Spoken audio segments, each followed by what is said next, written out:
Salut les gourmets, on se retrouve aujourd'hui à Paris, on est au cœur du 3e arrondissement et pour cette nouvelle expérience, on vous propose d'aller à la rencontre d'Hugo. J'en dis pas plus, mais on va parler fermentation. Allez, c'est parti!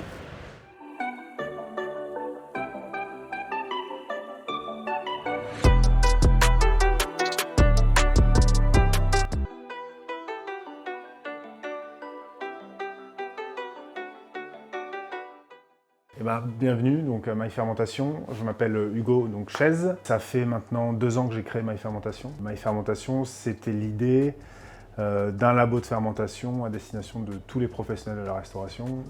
Et le projet est né après tous mes voyages. Ça faisait 15 ans que j'étais cuisinier. Dans ces 15 années, j'ai voyagé 4 ans, dont une année au Japon. Et ça a été un peu révélateur pour moi sur l'utilisation et l'utilité de certains produits, dont le miso.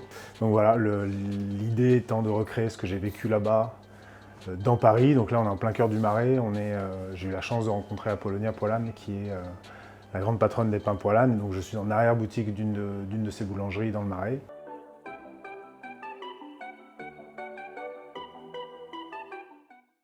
Moi, le tout premier produit que j'ai fait, c'était le kombucha. J'avais déjà en tête de faire 4 produits. Donc j'avais le kombucha, le miso qui est arrivé ensuite. Là, je suis en train de travailler sur les sauces soja.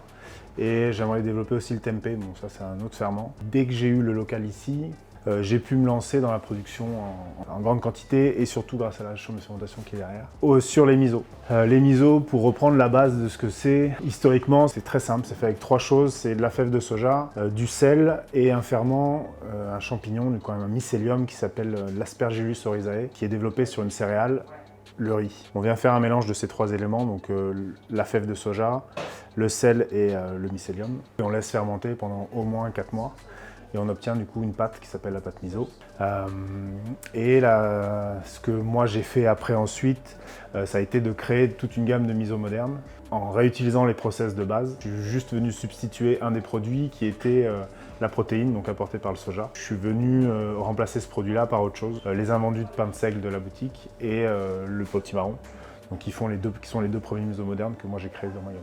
Donc pour l'expérience Épicure, j'ai sélectionné donc les 3 produits. J'évoquais tout à l'heure les misos classiques, donc il y a un miso de soja basique, blanc, et mes 2 misos modernes, donc le miso de pain de seigle et le miso de potimarron, donc qui seront en vente sur le site Épicure jusqu'au 8 mai.